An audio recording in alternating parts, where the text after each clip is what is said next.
Yo, what is happening, guys, and welcome back to the Let's Talk Fighting channel. As you can tell by the title on the thumbnail today, we will be talking about Jake Paul's new opponent, and it is none other than Anderson the Spider Silva. Now, you know, there's been mixed reactions about this. Jake Paul was obviously supposed to fight Tommy Fury. It fell for the first time. He was supposed to fight him the second time. It fell for the second time, so he got a backup, Hasim Rockman Jr. Hasim Rockman Jr. obviously way heavier than Jake. They had a clause in it. He needs to get down to, I think it was 205 pounds. And he agreed, blah, blah, blah. He didn't make the weight in time to Jake, and Jake cancelled the fight. And it was a shame. Then Jake went on to say, I will be fighting soon again. I believed he said in October. And he kept teasing his new opponent, saying, oh, this new opponent, it's going to shock you all, it's going to level up, blah, blah, blah. And it turned out it's Anderson Silva. A lot of people thought it might be Tommy Fury again, maybe for a third try, but I think that fight is dead in the ground, I'll say that. But there's mixed reactions about this, and I'm just going to say my opinion. What I will say, Anderson Silva, obviously, big age gap. I think Anderson Silva is maybe 47, 48 years old, massive age gap, out of his prime. He's not a pro boxer, he is a UFC fighter who is doing boxing now. But aside all those points, if you actually look at it, and this is the way I'm viewing it, yes, he may be originally a UFC fighter.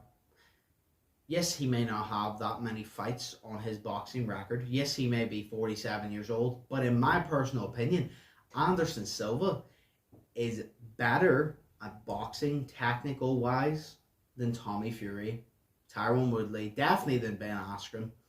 I think he's better than anybody Jake Paul has fought so far, and I think he's better than Tommy Fury, who Jake was going to fight. Now, a lot of people may disagree with that. I just think Tommy Fury, he's still relatively new to the sport.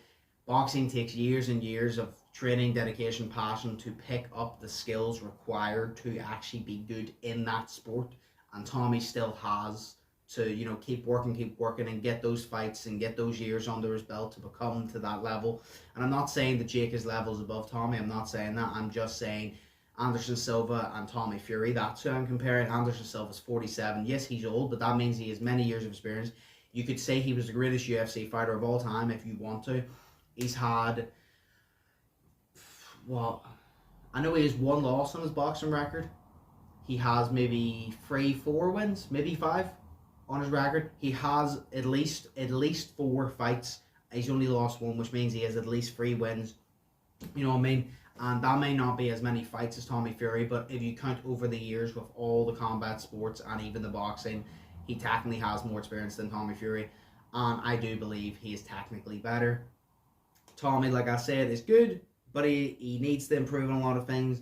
Silva has those years, you know, he has good footwork, he knows how to use his jab. He can throw punches and bunches, land combos, all of that. He obviously can move. He understands the sport to a next level and understands that, yes, there's been a few times he's gotten cocky and knocked out. Hopefully he's learned from that. And he knows he's good. He's good head movement, good footwork, all of that. And I think that he is the biggest competition Jake Paul has fought so far. Yes, do we want to see Jake fight Tommy Fury? Of course.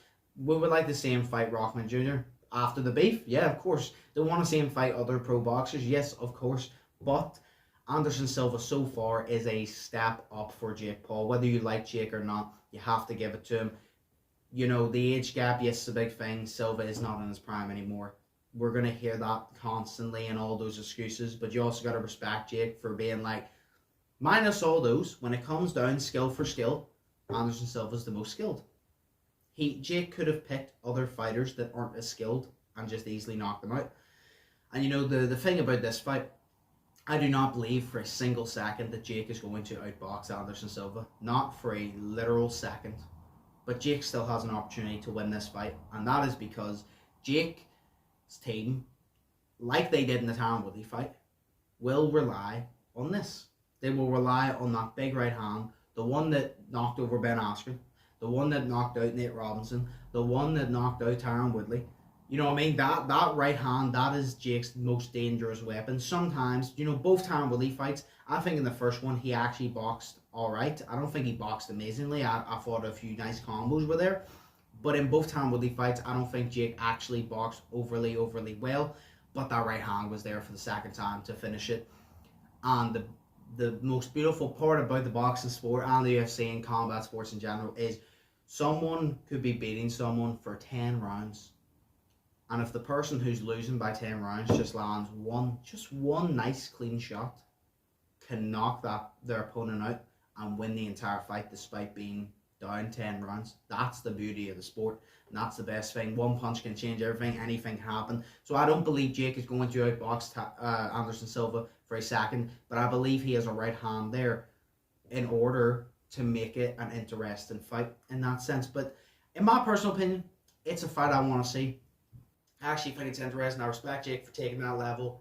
He's definitely better than any other opponent that Jake has fought so far, and that he was probably naming to fight. You know what I mean? He's better than Dylan Dennis. He's better than Tommy Fury. This is just my personal opinion. Of course, let me know your opinions in the comments below.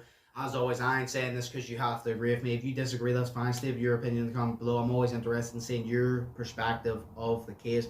But Jake Paul will be fighting Anderson Silva in October, and that is what we have to look forward to. But of course, that is a video. Just thought that I would record it, announce it if you didn't know already, and if you did know, just let you know my personal opinions and thoughts on the whole matter. But as always, hope you all are thinking positive and test negative. Hope you all have an amazing day. Hope you all are staying safe. And without further ado, I will see you in the next one. So, peace. Fearless.